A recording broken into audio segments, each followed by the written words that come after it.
une petite exhortation que j'aimerais partager avec vous, qui est un sous-thème du grand thème qui est abordé jusque-là. Et si je devais donner un titre à ce que je vais dire ce soir, le titre allait être atmosphère de business ou atmosphère de prière. Wow. Atmosphère de business ou atmosphère de prière. Wow. Wow. Acclamons le Seigneur pour ces sujets. Acclamons le Seigneur. Wow, wow, wow, wow, wow. Wow. J'aimerais nous inviter à lire Ecclésiaste chapitre 7, le verset 17.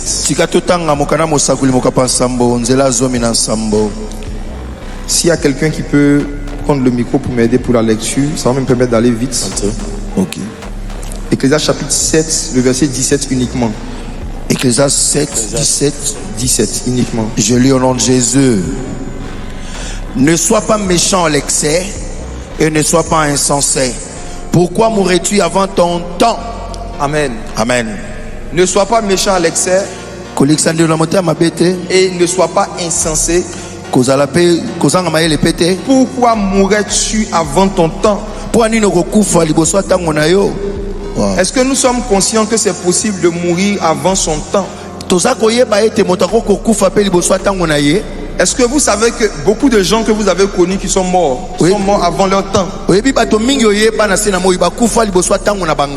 La parole de Dieu affirme ici sans ambiguïté qu'il y a possibilité de mourir avant son temps.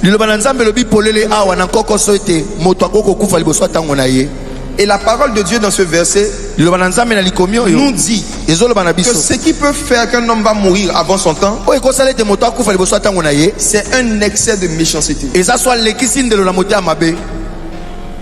Je veux donc commencer par partager avec vous une vérité profonde sur la mort de certains païens qui a été causée par un excès de méchanceté de certains chrétiens. Excès de méchanceté qui se manifeste par un manque d'intercession. Le manque d'intercession, ça veut dire le manque de prière pour les problèmes des autres, est une manifestation de la méchanceté humaine. La paresse de prier pour les autres, la paresse de se réveiller la nuit quand l'Esprit de Dieu te réveille pour prier, la paresse de pouvoir prioriser ces temps de relaxation à ces temps d'intercession,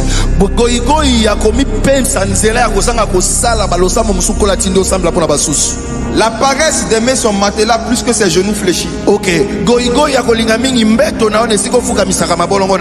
est parfois une manifestation d'une méchanceté qui est en nous. Et j'aimerais qu'on lise un autre verset qui dit clairement que le manque d'intercession empêche Dieu d'empêcher la mort prématurée de certaines personnes. Le manque d'intercession des enfants de Dieu empêche Dieu de pouvoir délivrer des âmes de la mort. Job 33, verset 19 à 25. Cette introduction va nous permettre de comprendre la réaction de Jésus dans le temple. Lorsque le business était venu remplacer la prière, Jésus voyait toutes les âmes qui risquaient de mourir parce qu'il n'y avait pas de prière. Regardons Job chapitre 33 à partir du verset 19, la description qui est faite.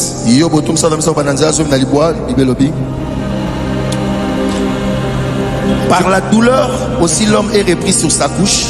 Quand une lutte continue vient agiter ses os, alors il prend en dégoût les pains, même les aliments les plus exquis. Sa chair se consume et disparaît. Ses os qu'on ne voyait pas sont mis en nu. Son âme s'approche de la fosse et sa vie des messagers de la mort. On va s'arrêter là. Dans ce passage, La parole de Dieu décrit l'état de quelqu'un qui est malade, gravement malade, et qui est dans une situation qui est en train de l'emmener à la mort. Peut-être que certaines personnes ici ont déjà eu ce genre de maladie. Moi, j'ai déjà eu ce genre de maladie. Je suis déjà tombé malade, hospitalisé, et me sentant tellement mal que j'étais sûr que j'allais mourir. Il y a des personnes qui ont la grâce de ne jamais avoir eu de maladie grave. Satan est en train de se battre pour créer une église évangélique remplie de prédicateurs, vide d'intercession. Wow. Satan est en train de se battre pour créer une génération de jeunes qui se battent pour avoir le micro pour prêcher, mais qu'il n'y a personne parmi eux qui se bat pour fléchir les genoux. Le ministère de l'intercession ne peut être pratiqué régulièrement que par quelqu'un qui a renoncé au désir de se faire connaître et de se faire voir.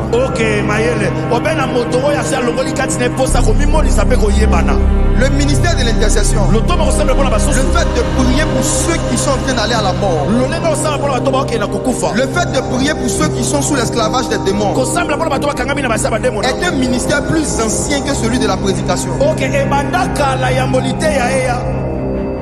Abraham était appelé prophète, mais Abraham n'avait jamais pris quelqu'un pour lui donner son numéro de téléphone. Abraham était appelé prophète, mais vous n'allez trouver aucun verset dans les Écritures où Abraham appelait des personnes pour parler sur leur vie.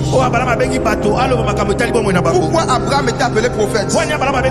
Parce que Abraham intercédait pour les nations. Abraham était ami de Dieu dans le sens où il avait l'habitude de parler des hommes à Dieu. Mais Abraham n'avait pas l'habitude de parler de Dieu aux hommes. Abraham ne passait pas beaucoup de temps dans la prédication, mais il passait toute sa vie dans l'intercession. L'intercession, si c'est le ministère de Jésus et que Jésus est l'ancien des jours, cela veut dire que c'est le ministère le plus ancien qui existe parmi tous les ministères. Et mes frères et sœurs, Dieu dit, lorsqu'un homme est en train d'aller à la mort, si je trouve un intercesseur, si je trouve un ange qui intercède, moi Dieu, je dirais, j'ai trouvé une rançon. J'ai trouvé une rançon. Ça veut dire que la prière d'intercession est la rançon principale que Dieu utilise pour éviter la mort prématurée. Le sang de Jésus a été versé. Le sang de Jésus est puissant. Mais pourquoi est-ce qu'on ne voit pas son effet sur les malades ou sur les gens qui ont des maladies graves? Pourquoi est-ce que les miracles de guérison physique sont devenus rares dans nos séances d'évangélisation? Pourquoi est-ce que les miracles de guérison physique sont tellement rares dans certains ministères qu'il y a même certains prédicateurs, lorsqu'ils prennent leur Bible, ils prennent les évangiles et qu'ils doivent prêcher sur les miracles physiques que Jésus a fait. Ils spiritualisent le miracle physique. Bartimée était aveugle. Jésus a guéri Bartimée, pas spirituellement, physique. Mais nous, on a entendu pendant des années que cette guérison de Bartimée était une guérison spirituelle. Que de la même manière que Dieu a guéri Bartimée, il va ouvrir tes yeux spirituels. Mes frères et sœurs, quand le sel de la maison du Père commence à te dévorer, quand le sel de la maison du Père commence à te dévorer, tôt ou tard, tu vas dire la même chose que Gédéon. Où sont passés les miracles que nos pères nous ont racontés? Où sont passés les prodiges que nos pères nous ont racontés?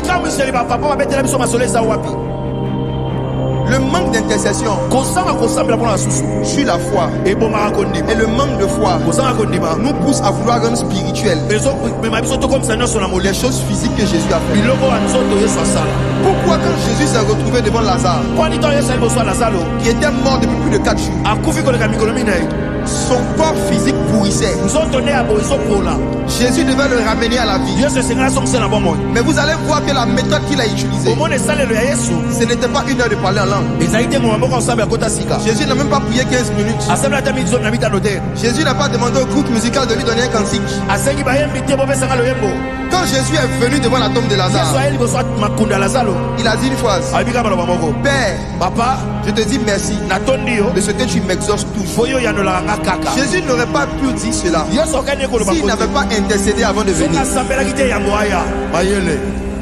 Jésus n'avait pas eu besoin de prier pour ressusciter Lazare, parce qu'il avait déjà prié avant d'aller vers Lazare.